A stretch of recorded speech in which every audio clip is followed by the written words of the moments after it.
Esse versículo é muito prático. Você lê, entende e já pode pôr em prática na mesma hora.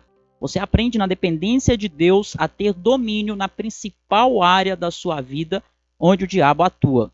Os crentes que põem em prática esse versículo desfrutam de uma maior intimidade com Deus.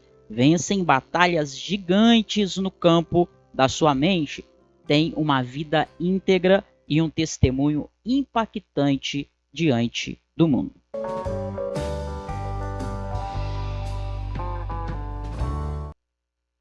Olá, eu sou Elber de Souza, sou professor de teologia e esse é o canal Teologia Descomplicada. Aqui eu ajudo você que quer aprofundar o seu conhecimento da palavra de Deus cada dia um pouquinho mais. Se você quer isso, conhecer mais da Bíblia, ter mais profundidade, então faça o seguinte, se inscreva aqui no canal agora mesmo. Assine aí o canal e marque o sininho com todas as notificações para você não perder os próximos vídeos que eu vou colocar por aqui. E se esse tipo de conteúdo que eu estou fazendo hoje ajuda você, não se esqueça também de fazer isso daqui, ó, dar o seu like, o seu joinha, porque assim eu sei que esse conteúdo ajuda você e vou fazer mais conteúdos como esse para te ajudar ainda mais. Combinado? No vídeo de hoje nós vamos entender um dos versículos mais práticos da Bíblia. Ele vai direto ao ponto e ensina a você o caminho para glorificar a Deus em uma das áreas da sua vida onde você mais perde batalhas espirituais e nem sequer percebe. O diabo atua muito nesse lugar. Ali é um dos seus maiores campos de batalha. Sabe o que é? É o campo dos pensamentos. Existem alguns pensamentos que Deus quer que estejam na sua mente. Quer saber quais são? Então, vem comigo, eu vou te contar te mostrar, né? A partir de agora. Vamos lá, olha só. Filipenses capítulo 4, versículo 8, diz assim para nós. Finalmente, irmãos, tudo o que é verdadeiro, tudo o que é respeitável, tudo o que é justo, tudo o que é puro, tudo o que é amável, tudo o que é de boa fama. Se alguma virtude há e se algum louvor existe, seja isso o que ocupe o vosso pensamento. Agora vamos entender esse versículo ponto a ponto para você aplicar na sua vida. Vou mostrar para você aqui, explicar tudo direitinho. E nós vamos começar explicando o contexto, aquilo que a gente chama na teologia de hermenêutica, de exegese. Ou seja, a gente precisa entender o contexto para nós entendermos o texto, tá bom? Então vou fazer aqui uma breve explicação para situar você o que é que está acontecendo quando você chega nesse versículo. Às vezes você cai de paraquedas lá, abre a Bíblia, mas você não está situado. Vamos lá então? Vou te explicar. Olha só, Filipenses é onde está esse versículo, né? Filipenses é conhecida como a Epístola da Alegria. Filipenses é uma epístola escrita por Paulo, né? Às vezes as pessoas perguntam, quem escreveu Filipenses capítulo 4? Foi Paulo. E ela fala em um tom, Paulo, né, nessa epístola fala em um tom pessoal. Ele não fala numa linguagem fria, ele fala em uma linguagem cheia de afeto. Paulo está chegando no final da carta, aqui quando nós lemos esse versículo, ele está chegando no final da carta e ele faz várias exortações. Filipenses 4:8, então, faz parte dessas exortações finais de Paulo. E aí vem a questão, qual é o objetivo dessas exortações? O objetivo é simplesmente maravilhoso. Veja só, veja comigo. Paulo ele quer encorajar os filipenses a uma vida que reflete a transformação que o Evangelho faz em nós. Paulo está aqui encorajando os filipenses a substituir. Substituir o quê? Substituir a ansiedade pela oração. Substituir a preocupação pela gratidão. Substituir o os pensamentos que podem ser pecaminosos, no sentido de não serem os pensamentos que Deus quer que habitem na sua mente, por uma meditação. O cristão deve meditar, não é? Na palavra de Deus, uma meditação virtuosa, certo? Então, o que é que nós temos aqui em Filipenses capítulo 4, versículo 8? O contexto é um contexto de encorajamento para a transformação prática através da renovação da sua mente.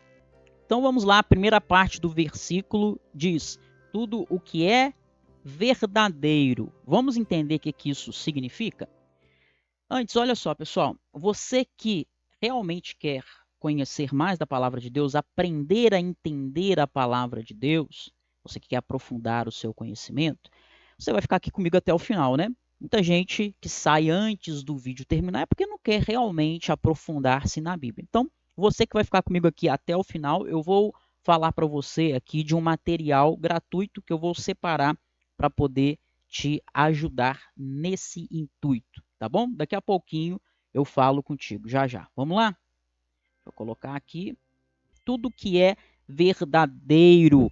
Então, a Bíblia diz que você deve meditar naquilo que é verdadeiro. Olha que interessante. Meditar no que é verdadeiro é essencial para você evitar a mentira. A verdade está diretamente ligada à realidade de Deus. Então, você não pode viver a realidade de Deus, ter uma vida próxima do Senhor, íntima de Deus, se você não quer abraçar a verdade. Deus é a fonte de toda a verdade. Pensar no que é verdadeiro tem a ver com rejeitar as falsidades. É se comprometer com a sinceridade. Em segundo lugar, o versículo diz: tudo o que é respeitável. Dependendo da versão que você estiver utilizando, vai estar lá tudo o que é honesto ou tudo o que é nobre. Ou seja, diz respeito à dignidade. Você deve meditar, você deve pensar naquilo o que é nobre. Você precisa elevar os seus pensamentos e precisa elevar o seu padrão de pensamento para que ele possa refletir honra, para que ele possa refletir respeito. Honra e respeito, aqui no caso, tanto por si mesmo, tem gente que desonra a si mesmo, como a Bíblia diz, pessoas que desonram o próprio corpo, honra e respeito também pelos outros. Outra coisa aí que a gente vê no versículo é justo, né? Paulo diz, inspirado pelo Espírito Santo, então, palavra de Deus para você, que você deve pensar em tudo aquilo que é justo, você deve ocupar a sua mente com aquilo que é justo. Aí nós nos perguntamos, tá bom, isso tem a ver com o quê? Bom, quando ele diz o que é justo, tem a ver com a retidão do seu caráter, com a retidão das suas ações. O que significa pensar em coisas justas? Significa você buscar viver de acordo com os padrões de Deus. Significa buscar promover em todas as suas interações a justiça. Significa você se esforçar para agir corretamente em todas as circunstâncias da sua vida. Aí em seguida ele diz que você deve pensar naquilo que é puro. Gente, olha que incrível que nós aprendemos com a palavra de Deus. A nossa mente, como eu disse para você no início do vídeo, é onde se travam grandes batalhas. A grande batalha, a batalha espiritual, se dá principalmente no campo da nossa mente. E nós devemos fazer o quê? Pensar aquilo que Deus quer que nós pensemos. Dentre as coisas que Deus quer que nós pensemos, estão coisas que são puras. E aí você fala assim, poxa vida, o que isso quer dizer em termos práticos? Pensar no que é puro é você pensar naquilo que é livre de corrupção, naquilo que é livre de pecado. Então, quando tem algum pensamento na sua mente, você sabe, você se pergunta, será que esse pensamento aqui está livre de corrupção? Será que esse pensamento está livre da influência clara do pecado? Então ele deve ocupar a minha mente. Agora, se esse pensamento é um pensamento que é influenciado pela corrupção do pecado, então ele não deve habitar a sua mente, porque Paulo diz, inspirado pelo Espírito Santo, que a sua mente deve refletir pensamentos puros. O que significa pensar no que é puro, professor? É você ter um estilo de vida que se mantém sem mácula. Mácula é mancha, tá? Sem mancha diante de Deus. Somente diante de Deus? Não. Também diante dos homens, porque isso tem a ver com o nosso testemunho. É uma questão diante de Deus, mas também uma questão moral. Ok? Isso não é apenas algo teórico. Porque você poderia falar assim, vou ficar pensando ali. Pensamento é teoria, mas não é apenas algo teórico. Por quê? O pensamento leva à ação, tá? Então, se você tem pensamentos puros, você terá ações puras. Se você tem pensamentos impuros, as suas ações também serão impuras. Tem uma frase que diz assim: o pensamento é o combustível da ação. Você pode ter certeza. Se você ficar pensando muito numa coisa, às vezes algo impuro, e você fala assim, não, mas eu só estou pensando, eu não vou fazer isso nunca. Pode ter certeza. O pensamento, mais cedo ou mais tarde, vai te levar à ação. Certo? Tudo o que é amável. O que isso quer dizer? Bom, pensar no que é amável está relacionado com manter pensamentos de amor, de bondade. Quando você pensa no que é amável, isso traz um imenso contraste com aquele tipo de pensamento de vingança. Já viu pessoas que deixam o coração azedar com o desejo de vingança, com críticas indevidas? Ele critica todo mundo, critica por criticar. Quem mantém na sua mente pensamentos amáveis, jamais vai haver na mente dessa pessoa espaço para pensamentos de vingança, por exemplo. Ele também diz tudo aquilo que é de boa fama. E aí, deixa eu te perguntar, tá gostando aí do vídeo até agora? Se você tá gostando, eu gostaria também que você colocasse aqui embaixo nos comentários: professor, tô gostando, tô entendendo direitinho, e gostaria que você colocasse aqui qual desses pensamentos você mais sente a necessidade de buscar ocupar a sua mente. Pensamentos relacionados aí à pureza, aquilo que é puro, relacionados àquilo que é de boa fama, e nós já vamos ver aqui o que significa. A gente está vendo a lista de pensamentos que deve ocupar sua mente. Eu gostaria que você colocasse aqui nos comentários qual chamou mais a sua atenção, qual ou quais você mais sente a necessidade de aplicar na sua vida. Combinado? Vamos voltar lá então? Você deve pensar em tudo aquilo que é de boa fama. O que isso significa em termos práticos? Bom, isso envolve você pensar nos valores cristãos. E não apenas pensar, porque como nós temos visto, né, o pensamento leva à ação. Tem a ver com também você buscar manter uma boa reputação, ter um bom testemunho, ok? Ou seja, é você promover aquelas qualidades que são publicamente valorizadas e respeitadas. Nós vemos cristãos que agem às vezes de uma forma estranha, apoiam valores que não são bíblicos, que não são valores que, de modo geral, pela sociedade, são vistos como respeitáveis, não é? Acima de tudo, nossos valores são moldados pela Escritura. Mas existem valores da sociedade que refletem valores da cultura também, porque a nossa cultura é a cultura judaico-cristã, ela tem influências da Bíblia. E às vezes você vê um cidadão que nem cristão é, que ele reflete mais os valores, os princípios que são publicamente valorizados do que certos cristãos. Qual que é o resultado disso? Quando você pensa naquilo que é de boa fama, e o pensamento vai levar você a um bom testemunho. Qual que é o resultado? Bom, primeiro, isso vai elevar a sua estatura moral. O cristão não é alguém moralista. O cristão não é alguém que é salvo pela boa moral. Mas o cristão é alguém que preza por uma boa moral, não como forma de obter salvação, mas como forma de glorificar a Deus. Porque se existem ímpios, pessoas que nem crentes são, e têm uma moral elevada, imagina nós então que servimos a Deus. Segundo, além de elevar a sua moral, você ter na sua mente pensamentos de boa fama, isso vai fazer você ter um testemunho poderoso diante dos ímpios. Não tem coisa mais linda do que quando um ímpio olha para o crente e fala assim, poxa, essa pessoa aqui, realmente, ele me faz sentir vontade de conhecer mais do Deus que ele fala. E o oposto também é verdade. Quando um cristão dá mau testemunho, é a coisa mais feia que tem. As pessoas olham e falam, ser crente igual a ele? Eu? Jamais, nunca.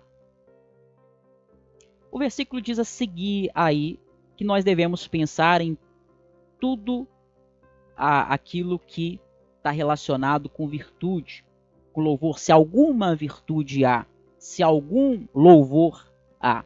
O que significa na prática? Bom, em termos práticos, significa que qualquer pensamento que promova virtude, qualquer pensamento que mereça louvor, deve ocupar a sua mente. Isso inclui todas as qualidades que edificam o caráter, todas as qualidades que glorificam a Deus. Isso é um convite. É Paulo convidando você a refletir sobre tudo aquilo que é excelente, a pensar sobre tudo aquilo que é digno de louvor. Faça esse exercício na sua vida assim que esse vídeo acabar. Pare para pensar o que é excelente. O que é que você deve pensar? São coisas realmente dignas de louvor. Conclusão. Filipenses 4:8 é um versículo, como nós vimos aqui, muito prático, profundamente instrutivo. Ele ensina a você como você vai ter uma mentalidade, a mente de Cristo, a mentalidade de um seguidor de Jesus, alguém que quer pensar os pensamentos de Deus. Aí existe uma advertência aqui. Preste muita atenção, muita atenção. Vamos lá, vou colocar em tela inteira aqui.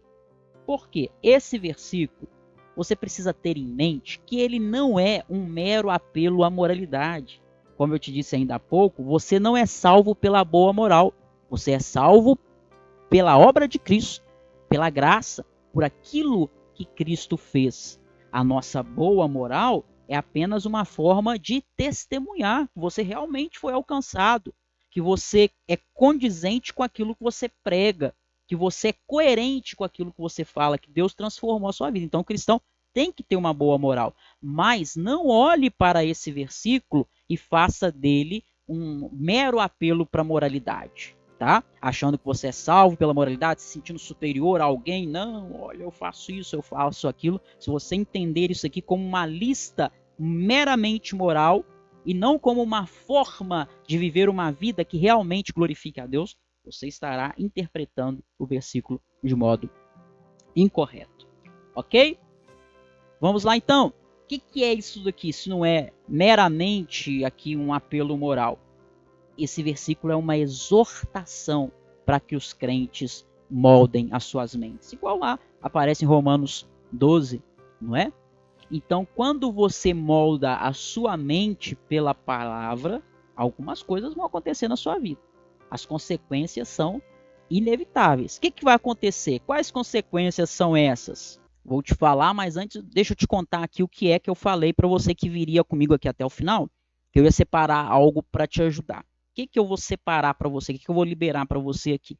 Eu vou colocar para você aqui disponível um conteúdo de hermenêutica, que é como você interpreta a Bíblia, que eu falei lá no iniciozinho do vídeo. Lembra? Então você que veio aqui comigo até o final, você realmente quer aprender, aprofundar o seu conhecimento, eu vou te ajudar, tá? O meu curso de interpretação bíblica, de hermenêutica, se chama IBD, Interpretação Bíblica Descomplicada. Eu vou deixar o link dele também, mas talvez quando você assistir o vídeo, talvez não tenha mais vagas abertas no momento, tá? Mas eu vou deixar para você, de qualquer forma, o IBD ele tem um investimento, mas eu vou deixar para você aqui não apenas o link do meu curso de interpretação, eu vou deixar para você o link para você assistir uma aula gratuita onde eu ensino para você a interpretar a Bíblia. Você que quer aprender a interpretar a Bíblia da forma correta, eu vou deixar aqui o link do curso, mas também vou deixar o link de uma aula gratuita para você poder assistir e aprofundar o seu conhecimento. Como que você faz para acessar? Está aqui embaixo do vídeo, na descrição. Você fala assim, professor, o que é a descrição do vídeo? É o que está debaixo aí do vídeo. Você vai ver escrito aí mais. Aí você clica debaixo do vídeo, onde está escrito mais, e vai abrir um texto aí. Tá vendo? Aí nesse texto que vai abrir, você vai ver de azul esses links aí. Vai estar o link do meu curso, o IBD, e vai estar o link para você assistir aí gratuitamente uma aula que eu separei aqui para te ajudar. Combinado? Agora vamos lá. Quais são as consequências quando você começa a moldar a sua mente por esses pensamentos, pela palavra de Deus, como nós vimos aqui? O que vai começar a acontecer? Algumas coisas vão acontecer na sua vida. Eu separei 3 coisas aqui. Primeiro, suas ações vão estar alinhadas com os valores de Deus. Segunda, seu testemunho vai refletir a natureza de Deus. O que é a natureza de Deus? É aquilo que Deus é. Então, as pessoas olham para nós, a imagem e semelhança de Deus no homem foi distorcida, porque o homem pecou. Mas o crente, essa imagem está sendo recriada. Essa imagem é refeita no crente. Então, quando as pessoas olham para nós, elas devem ver reflexos de Deus. Terceiro lugar, quando você coloca isso em prática e pensa dessa forma que nós vimos aqui Paulo falando, ocupa sua mente com esses pensamentos, sua mente é transformada e o seu caráter passa a evidenciar a vida de alguém que realmente foi transformado pelo Evangelho. Fala para mim, o que pode ter de mais precioso do que isso? As pessoas olharem para você e verem alguém que realmente foi transformado, alcançado pelo Evangelho. Isso é algo maravilhoso. Bom, se você gostou desse vídeo, desse conteúdo e veio comigo até o final, eu quero que você comente aqui, tá bom? Você que veio comigo aqui até o final do vídeo, você vai colocar o seguinte, você que chegou até aqui nesse minuto do vídeo, Filipenses 4:8, eu vi toda explicação. Aí eu vou saber que você chegou até o final, mas tem que escrever exatamente assim, tá bom? Filipenses 4:8, eu vi a explicação. Coloque aqui no comentário e eu vou saber todo mundo que assistiu esse vídeo até o final. Filipenses 4:8, eu vi a explicação. Um grande abraço, que Deus te abençoe muito, obrigado pela sua companhia e até a próxima.